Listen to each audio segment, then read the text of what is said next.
Tuesdays at 2 with your co-host, Vicki Semander, founders of the Secrets of the Sistership, and Constance Jones, Sistership board member and Vice President of Operations for the Houston Minority Supplier Development Council. Each Tuesday at 2, we will bring experts to share content that will help, empower, and inspire you. Today, Constance will be introducing and interviewing experts in the field of commercial real estate and insurance, as well as providing information on programs and services the council offers to help our members reach their full potential and realize their company goals and objectives. Take it away, Constance.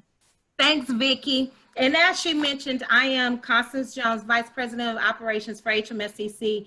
And we'd like to thank the Secrets of Sistership for actually putting this on and thinking about small businesses during this time. You know, this is not business as usual.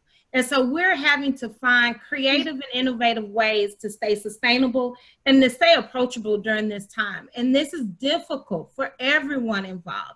We have corporations that are slowing down their productivity. This is actually affecting their supply chain and all of their initiatives. And then we have minority businesses who have to worry about their families and worry about the people that they employ, as well as just being able to stay open for business and in order to generate income. So as we're bringing to you two experts in their field, who we utilize their services in our first-class MBEs on behalf of HMSDC.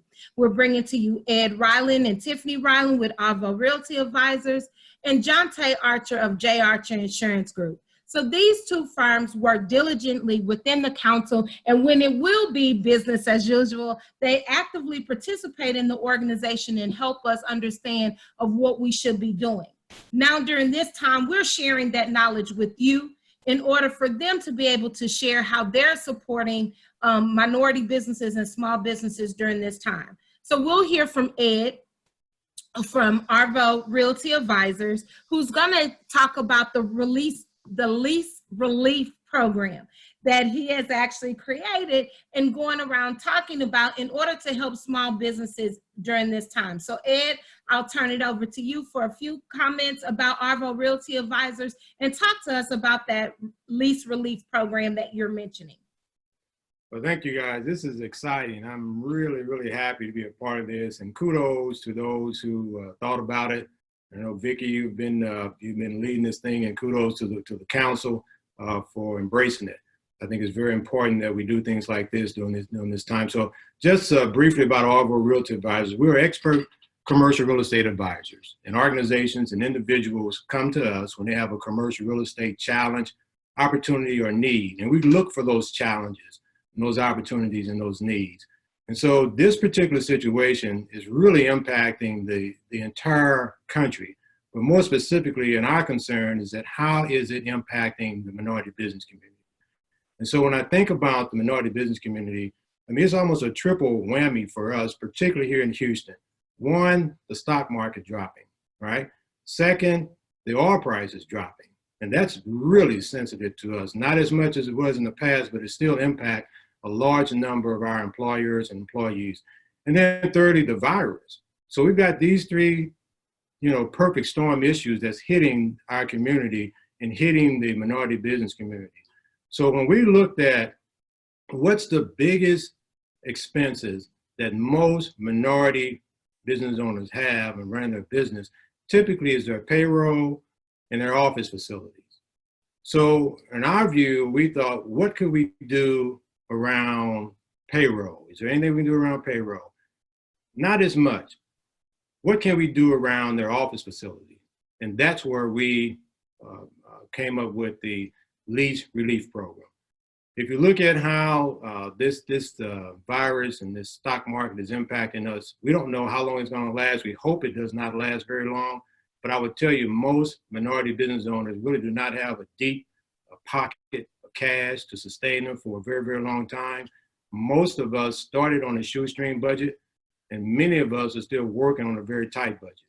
So how do we give relief to that minority business owner that would allow him to stay in business long enough to get through this challenge, and also long enough to find out how do they reposition their companies for survival in this challenging situation. So the lease release program is designed to restructure your lease agreement. And by doing so, to give you some relief from paying rent for a short period of time or an extended period of time. So if one of your major expenses is your cost of your facilities, cost of your office, cost of your retail space, cost of your warehouse space, then we know you may be able to take those funds and redeploy them to keep your employees working or to cover some of your other overhead. So there are three things that I would say that the minority business community need to consider when we're talking about lease relief. That is knowing who you are as a tenant, knowing who your landlord is, and understanding your lease terms and conditions. So what type of tenant are you? What industry are you in? How much space do you have? You know, how are you impacted by this virus and these other things that are happening? What type of landlord do you have? Do you have an individual who have very limited resources, or do you have an institutional landlord that may be able to give you more lease relief? And then what are the terms and conditions of your lease agreement? We put on a series about a month ago about never signing another bad lease, not knowing that this challenge was going to be facing us. But really understanding your lease agreement, the terms and conditions of lease agreement, will allow you to structure that lease relief. Every lease relief is going to be different. And I'll just share this and I'll stop and I'll come back for any questions or we can talk later. But we've developed about 10 or 11 strategies that can be implemented to allow tenants to get lease relief, either permanent lease relief for a short period of time or an extended period of time or a combination thereof. So we know that by doing so, we'll be able to save minority businesses, and for sure, we'll be able to keep them in business while we go through this challenge. All right, thanks, Ed. And so with that, we have some programming at HMSDC that will actually assist you in looking for those types of consulting services that firms like ARVO Realty actually provides. And that program is called the Total Business Development Program. This goes out to the public, so there may be some minority business entrepreneurs that are not certified by the Houston Minority Supplier Development Program. And so the Total Business Development is a program that we created a couple years ago in order to get other minority businesses to start using the professional services of firms that we have certified by HMSDC. It's where we go to the professional services provider like Ed, ask him to discount his services by 15%. The council will then pay 35% or up to $500 total cost for you to utilize his services, and then you have to pay the other 50% of his costs and his fees. And so this is a good way of actually utilizing his talents, his strengths during this time to help subsidize some of those fees you may be incurring as you're going about trying to figure out how to survive in this economy. With the second half of our show, we have Johnte Archer of J. Archer Insurance Group. And J. Archer Insurance Group is a leading insurance firm that provides insurance in markets such as construction and general liability insurance as well. And so I'm going to ask Johnte to say a little bit about her firm and also share what are some of the resources and tools she has for small businesses during this time who may be thinking insurance is just not one of the important things to do at this moment. So Johnte, thank you for coming, and it's on you. Thank you for having me. And again, I want to applaud Vicki and the council for putting this together because even within our own silos of clients, we try to get this information out and then try to put it on Facebook and our website. But the more information we can get to the public, the better. As you said, we are an insurance, risk management, and consulting firm. We do everything from general liability to personal high net worth insurance. And so What we'd like to see, of course, is our clients coming to us prior to a pandemic or a catastrophe, because of course, that's when we can do the most to protect them. As you know, if there's a flood going on, you can't call us and say, hey, can you get me flood insurance? So in that same vein, you can't call today and say, hey, can you get me insurance to cover this pandemic? And so what we like to make sure is that we holistically cover our clients, in the sense that there are going to be areas where policies will not cover these types of instances. So wherever you check all of the box on insurance and we figure out, hey, everything that there is to offer you for supply chain issues to business interruption insurance, and I'm going to talk about that quickly too.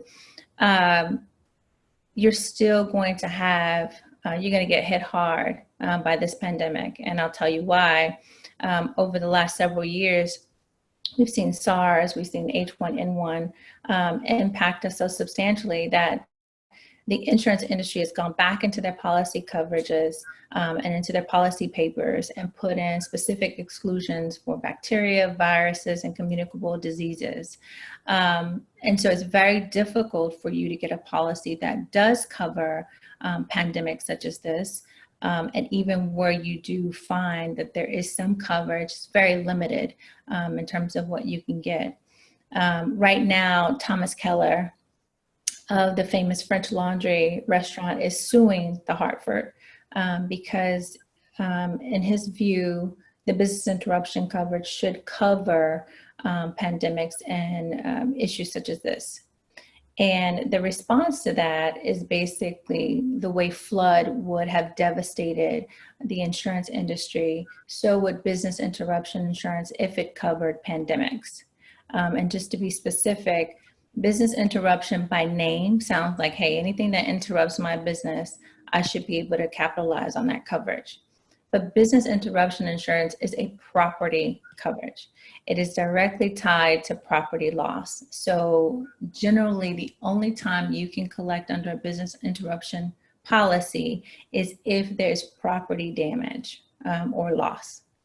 And so I know there's some confusion around that. And so in his lawsuit, Thomas Keller is saying, again, these policies should be covered. And the insurance industry is fighting back, saying, well, if this was to be retroactively put in place, it would devastate our entire industry. You know, there's about $800 billion in reserve. It would cost about over $350 billion a month to cover claims if that were to be the case.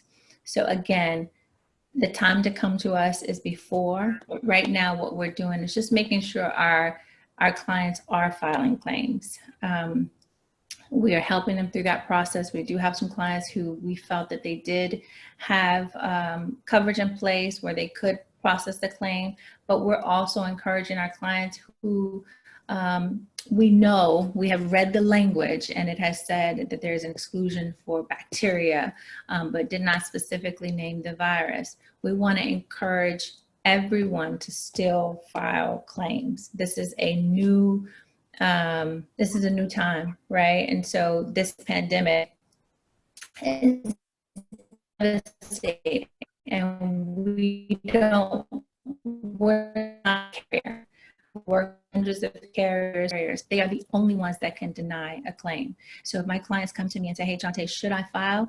I educate our clients on exact policies, language within their policy that may get them prepared that this claim might not be viable, but we do not discourage our clients from claiming or filing those claims because we don't have the ability to deny a claim. And we want to make sure that they get their due process in terms of if there is the ability to get payment from that claim.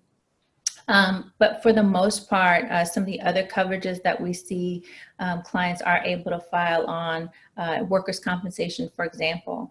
If your job responsibilities include working with a communicable disease, such as healthcare workers and things like that, those are where those workers' comp claims can take place.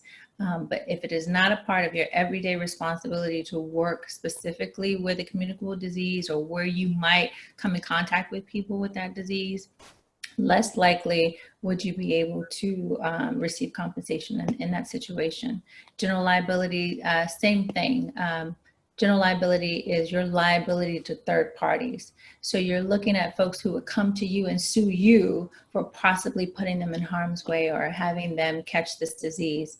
But again, all of our policies are very, very specific about excluding pandemics and communicable diseases. So we're looking for creative ways and really combing through those policies to see if there's any exceptions that we can find for our insureds. Great, thank you, Johnte. It's always good to have great knowledge, right? So when we have the information from the right people, we get to make informed decisions about what we should do and how to move forward as it relates to this epidemic. Because like you said, these are new times. And who would have known when January 1st, 2020 hit that we would be going into isolation for over a month and talking about this epidemic for we don't know how long. And so it really does help in order to get the information out there so we know where to go and how to go. You know, and during these times and when people look at what do we do? You know, sometimes we all have the best intentions, but then when we're talking about, do I make payroll or do I walk away from this lease and just not pay rent? Sometimes that rent just loses out, right? And that may not be the best route to take. So what would you advise people to do if they are trying to make these decisions? And this is like a very crucial decision to make. Yeah, I think you really have to look at what your short-term and long-term vision is. And what do you think? I mean, each person has a certain thought around what's going on. So do you believe this is going to last for a long time? Or do you believe it's going to be a 90-day and then you start gradually getting back in business? What you don't want to do is do some things that will hamper you from growing your business or continuing to take your business to the next level. If you have an office space right now, if you have a warehouse space or wherever you work in, whatever your industry is, chances are when this is over with, unless you just can absolutely work remotely, you're going to be needing that facility again. So you don't want to do anything that's going to damage your ability to either continue that lease or to find another place to lease. So the best thing that you can do is, as I mentioned earlier, to really look at these three areas. Who are you as a tenant right now? And what are your concerns and what are your needs?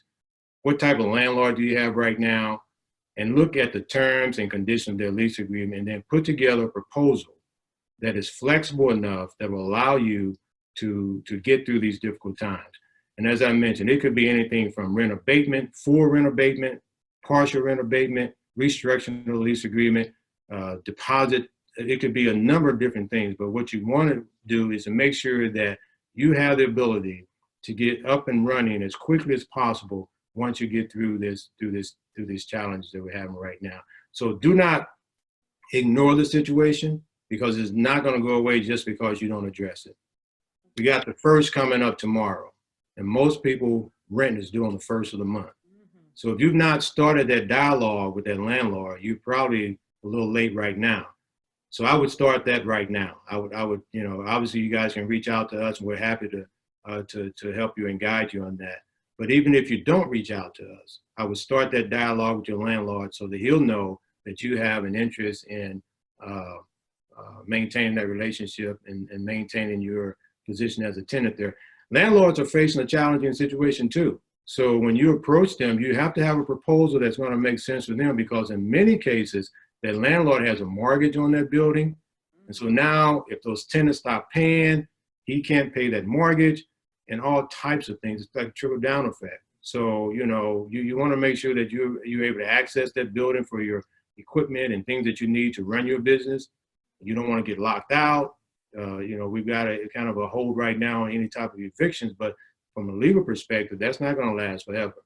So you always want to be proactive when you're facing these situations. It may be a tough pill to swallow, but I believe that in many cases, if you come up with a proposal that shows that you're looking for a win-win scenario and helping someone structure that for you, I believe that you will get some positive results. Thank you, Ed. That was great information. And so when we kicked this off, we talked about Johnte, you and Ed being two wonderful members of HMSDC and really strong businesses. So just from an entrepreneurial standpoint and from your business perspective, not the services you provide, but just you as an entrepreneur that's going through these challenges. Johnte, what are you doing to keep your employees motivated and to keep your employees as employees during this time? Well, one of the things that that I did quite a long time ago is take my own advice. And that was to have a succession plan and a business continuity plan in place.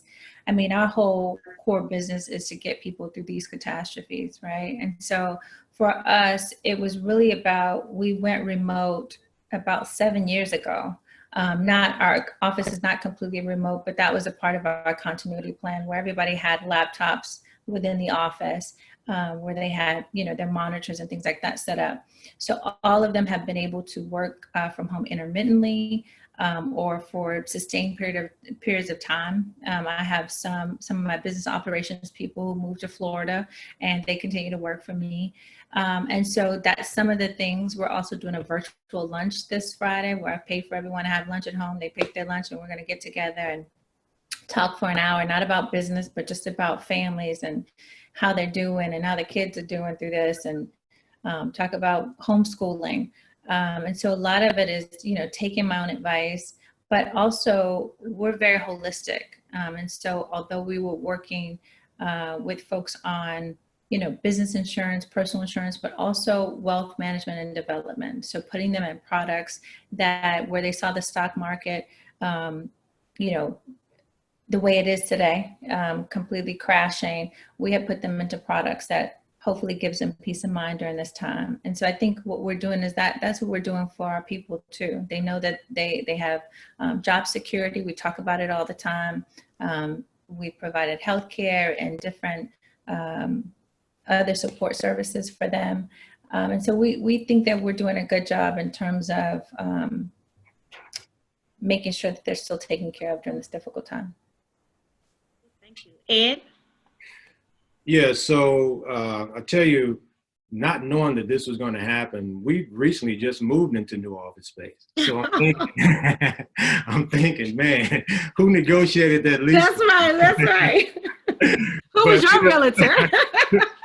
Who was your realtor? And Tiffany led the charge on that. And I tell you, I don't know if it was luck, divine, or whatever, but we negotiated a deal that is perfect for this environment. I mean, absolutely perfect for this environment. Abated rent, the space that we designed. I mean, all of it to address the fact that, you know, folks may be going back to some private offices as opposed to these open collaborative spaces, because now, you know, folks are concerned about, I don't want to be sitting right up on you, you know, and what impact that has. So it has a lot.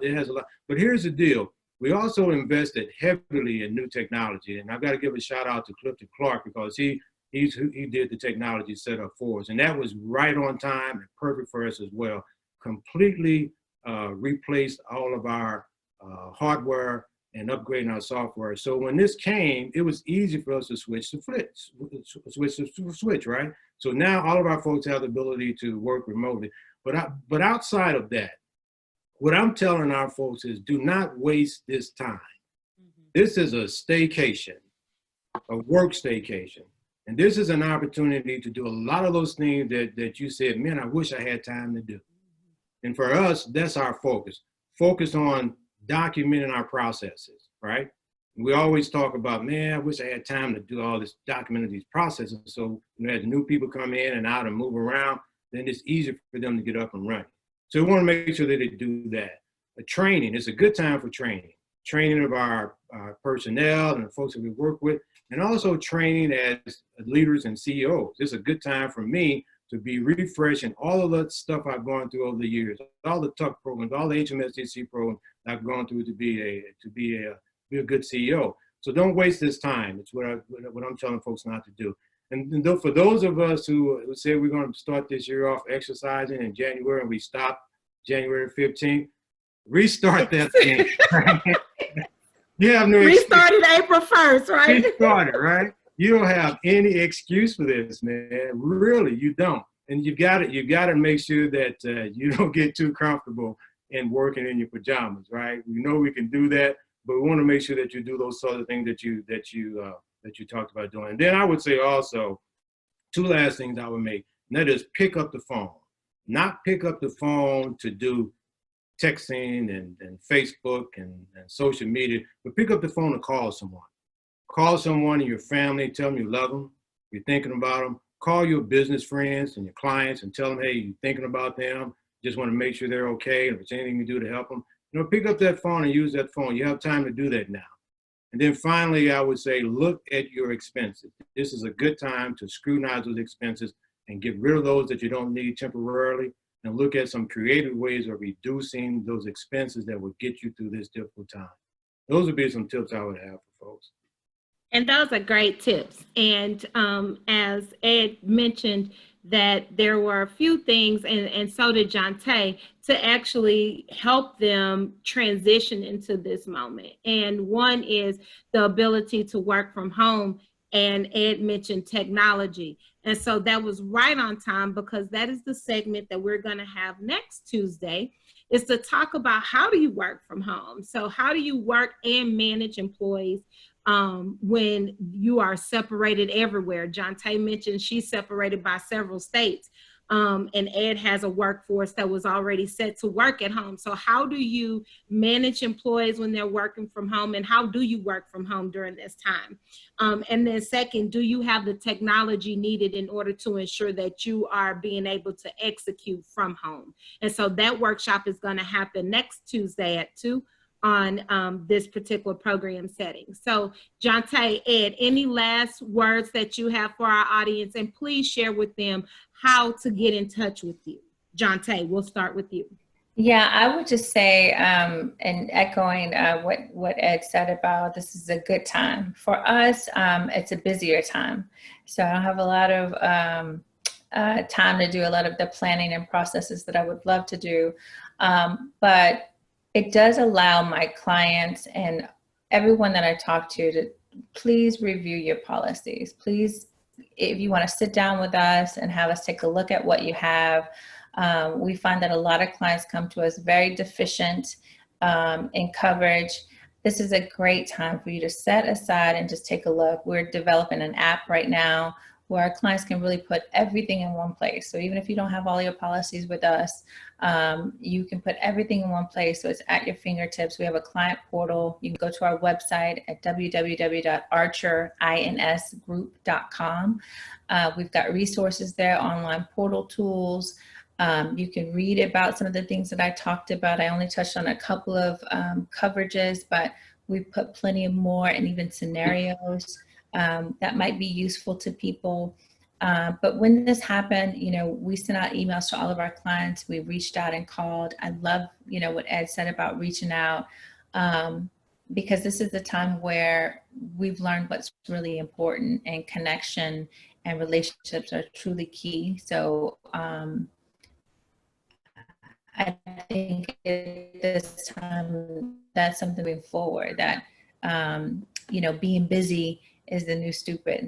Just always with your head down. When you stop and smell the roses, then you'll realize how valuable the people around you are, and how unimportant, the little things that we just harped over. So you can reach us at www.archerinsgroup.com or call our office 281-501-8331, or you can always email us info@archerinsgroup.com.